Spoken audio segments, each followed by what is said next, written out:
বাংলাদেশ সহ ১৪টি দেশের জন্য সাময়িক ভিসা নিষেধাজ্ঞা জারি করেছে সৌদি আরব। আবারও শুরু হচ্ছে মুসলিমদের হজ পালনের প্রস্তুতি। হজ মৌসুমে হঠাৎ কেন সৌদি আরবের সাময়িক ভিসা নিষেধাজ্ঞা? বিস্তারিত ডেস্ক রিপোর্টে।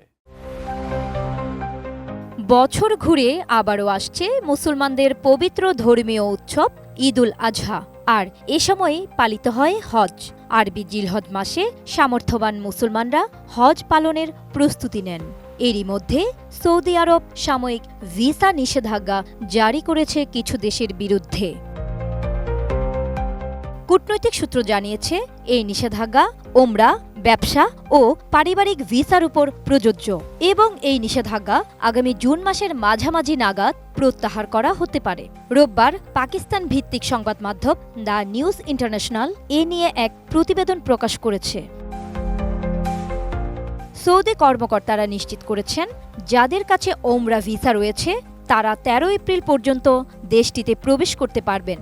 যেসব দেশের নাগরিকদের উপর এই সাময়িক নিষেধাজ্ঞা প্রযোজ্য হয়েছে সেগুলো হল পাকিস্তান, ভারত, বাংলাদেশ, মিশর, Indonesia, Iraq, Nigeria, Jordan, Algeria, Sudan, Ethiopia, Tunisia এবং ইয়েমেন।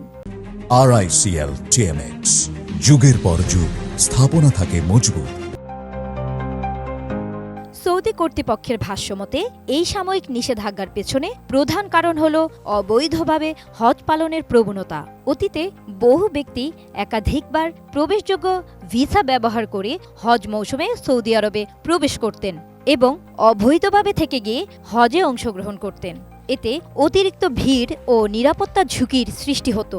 আরেকটি বড় কারণ হল অবৈধ শ্রমিক হিসেবে কাজ করা।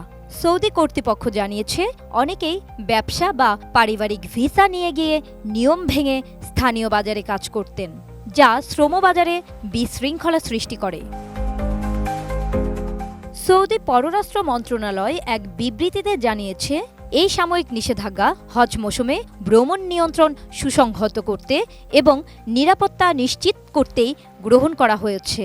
কর্তৃপক্ষ ভিসা প্রত্যাশী ও ভ্রমণকারীদের নতুন নিয়ম মেনে চলার আহ্বান জানিয়েছে এবং সতর্ক করেছে যে নিষেধাজ্ঞা উপেক্ষা করে কেউ অবৈধভাবে অবস্থান করলে ভবিষ্যতে তাদের উপর ৫ বছরের জন্য প্রবেশ নিষেধাজ্ঞা জারি হতে পারে। সৌদি আরবের এই সাম্প্রতিক নীতি দেশটির অভিবাসন ব্যবস্থাপনায় কঠোরতার প্রতিফলন, যার লক্ষ্য হজযাত্রী ও অন্যান্য ভিসাদারীদের সুশৃঙ্খল ব্যবস্থাপনা নিশ্চিত করা। এদিকে সৌদি আরবের হজ ও ওমরা মন্ত্রণালয় সম্প্রতি একটি ডিজিটাল হজ গাইড চালু করেছে, যা ১৬টি ভাষায় উপলব্ধ। এর মধ্যে রয়েছে উর্দু, ইংরেজি, আরবি, তুর্কি, ফরাসি, ফার্সি, উজবেক ও ইন্দোনেশিয়ান ভাষা। সৌদি রাষ্ট্রীয় সংবাদ মাধ্যম জানায়, এই গাইড PDF এবং অডিও ফরম্যাটে পাওয়া যাচ্ছে এবং মন্ত্রণালয়ের অফিসিয়াল ওয়েবসাইটের মাধ্যমে সহজেই ডাউনলোড করা যাচ্ছে।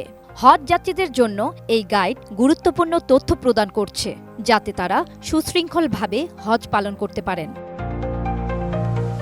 জান্নাতুন নাহার জেরি, ATN নিউজ।